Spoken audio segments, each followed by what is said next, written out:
Hello mga sangkay! Welcome back to my channel.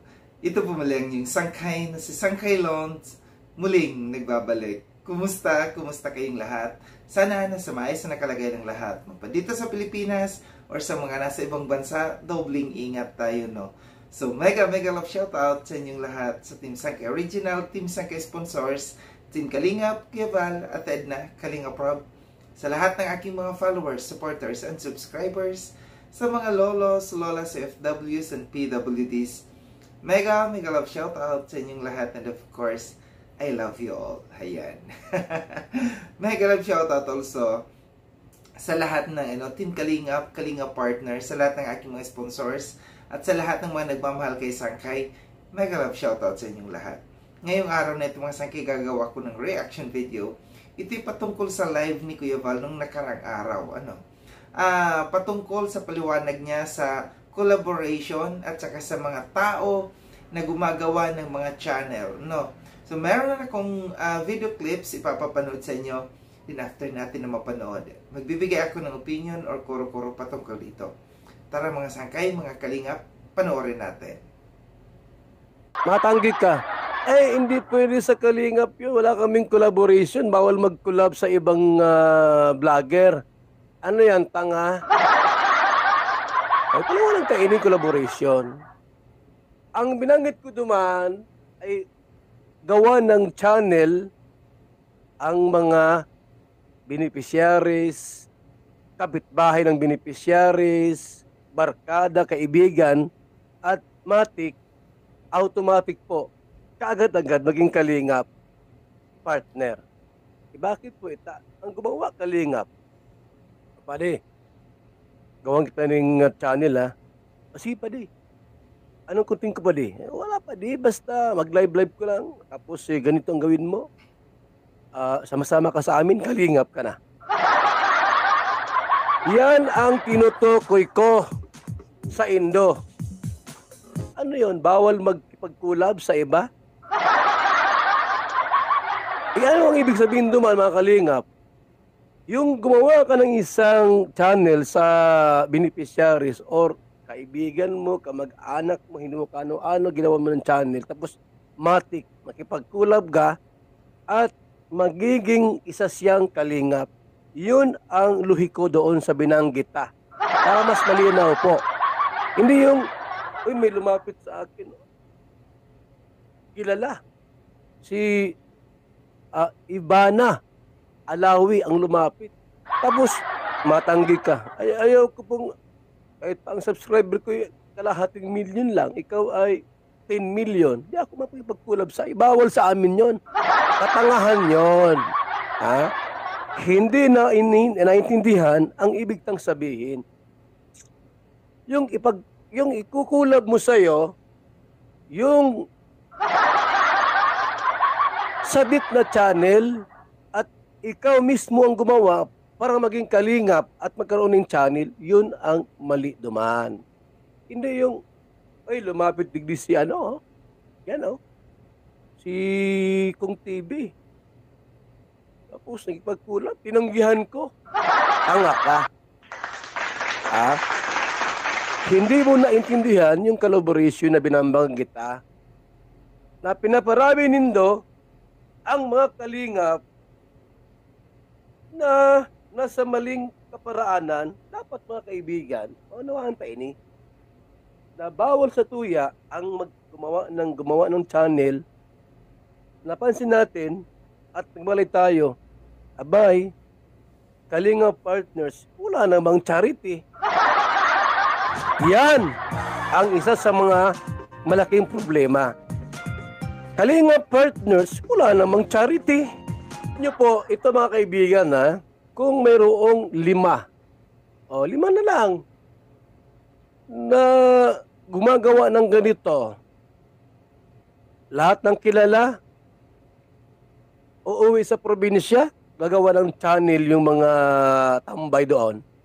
Mga tambay, kamag-anak, lahat gagawa ng channel.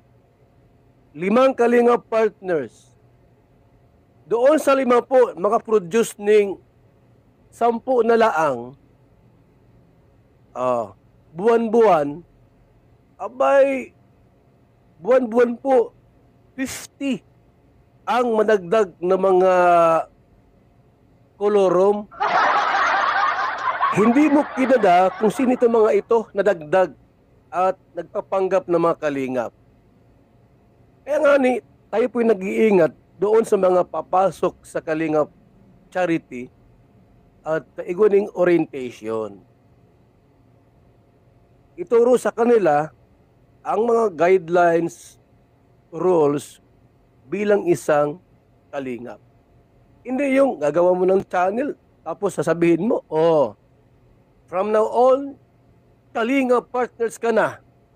Anong mangyayari sa Anong mangyayari sa kalingap? Di ka nagmalay, marami na tayo. Hindi naman lehitimong kalingap. Ikaw ang may gawa. Kami po sa opisina dito sa DAET ang matanggap. Kasi meron itong orientation. Iyon po ang ibig sabihin mga kalingap. Kaya pinagbawal po natin na gawa ng channel, yung mga kapitbahay mo, pati si Lolo at Lola may channel na din. Akala kasi po, pag nasa YouTube ka, kikita ka. Maling yan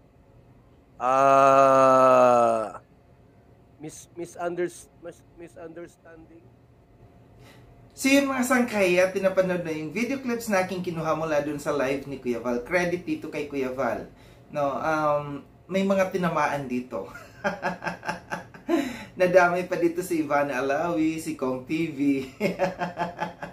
Ito yung sinasabi ko, no? Ito yung sinasabi ko na ipinaliwanag dito ni Kuya Val yung paano makipag-collab at saka kung bakit ipinagbabawal na gumawa ng mga kulurom na mga channel, no, na nagpapanggap na kalingap, no. Alam ko na meron dito kaya na tackle ito ni Kuya Val yung topic na ito kasi meron dito, no, na na may mga gumagawa ng YouTube channel, ginagawa ng YouTube channel yung mga tao, mga kaibigan or yung member ng family, tapos sasabihin kalingap ka na. Tapos yung mga manunood, tapos ipopromote nila, lalo't lalo na kung malakas sila, no, malakas ang kanilang channel, malakas ang kanilang impluensya, ipopromote nila, syempre panonoorin, pupuntahan yung mga ginawa nilang YouTube channel ng pamilyang yon. Alam natin kung sino yan. Hindi na ipagkakaila yan. Sabi nga ni Kuya Val, yung kagaya niyan, padi, gagawin kita. Anong gagawin ko? Di wala. Live ka lang. Meron dyan. Alam ko kung sino yan, yung sinasabi ni Kuya Val. Yung magla-live ka lang, no? Tapos biglang, yung views talaga, yung inaagaw nila, yung views ng mga lehitimo na mga kalinga partners, di ba? So, yun yung pinagbabawal ni Kuya Val. And, alam naman natin, yung sinasabi din ni Kuya Val na ang pagiging charity vloggers, hindi basta-basta. Kinakailangan ma-orient sila. Kinakailangan merong orientation na gaganapin sa kanila. Kasi, para alam nila kung ano yung mga do's and don'ts na yung mga ipinagbabawal dito sa kalingap, di ba? Yung bawal yung mga BTS, kung ano yung mga rules para may paliwanag sa kanila, para alam nila, para hindi sila makakalabag ng ng rules and regulations ng kalingap pagka sila ay nandito na. Kasi pansin natin talaga diyan meron diyan yung buti na lang naharang naagapan ito na tahasan sinasabi nila na hindi sila mga kalingap, pero nandiyan sila nakadikit diyan sa mga kalingap, tapos gumagawa ng mga YouTube channel, buong pamilya, buong angkan ginawa ng YouTube channel na wala namang charity na ginagawa. Anong mangyayari? Anong ginagawa? Hindi naman sila reactor, hindi naman sila nag-charity, kundi andyan lang, pa-live lang, pa-video, sasama sa, halimbawa, kung mayroong mga pa-feeding, mag-BBTS, di ba? Yun yung bawal. Yun ang iniiwasan ni Kuya Val na mangyari. Kasi, nangyayari na, at saka, naaabuso. Ang nagiging kawawa dito, yung sabi ko nga, yung mga lehitimo na mga kalinga partners dito. So, ito yung maganda, itong maganda na naipaliwanag ni Kuya Val at saka yung pakikipag-collab, di ba? Alam natin ang mga ipinagbabawal sa pakikipag-collaboration, yung mga nagtaksil or yung mga kumalaban dito sa Kalingap, bawal yan makipag-collab yung mga Kalingap partners. And then, collaboration kasi ang matatawag din doon sa, halimbawa ako, meron akong kapatid na ginawan ng YouTube channel, di ba? Tapos ipopromote ko, tapos makikipag-collab ako sa kanya, nahatak natin sila, no? Yun yung collaboration na nangyayari na hindi magandang collaboration kasi hindi naman sila Kalinga partners, di ba? Na ipopromote natin, nakikipag-collab tayo, na ipopromote natin. Instead, ang dapat na ipromote natin yung mga legit na mga Kalinga partners. Maganda rin, no, yung nabanggit kanina sa live ni Kalingap Rob, di ba? Yung mga Kalingap Angels na bawal talaga, ipinagbabawal sa mga Kalingap Angels na mag-create ng YouTube channel nila, no? Habang sila ay nandiyan, Kalingap beneficiary sila, iwasan nila na magkaroon sila ng YouTube channel kasi nagkakaroon ng hindi maganda, di ba? Hindi nagiging maganda para sa Kalingap, naagaw yung attention, and then alam natin kung anong nangyayari pagka nagkakaroon ng YouTube channel yung mga Kalingap Angels na nandiyan dyan. Kaya mas maganda yung ganyan, no, na samantalahin nila yung kanilang yung benepisyo na ibinibigay sa kanila habang sila ay beneficiary ng Kalingap.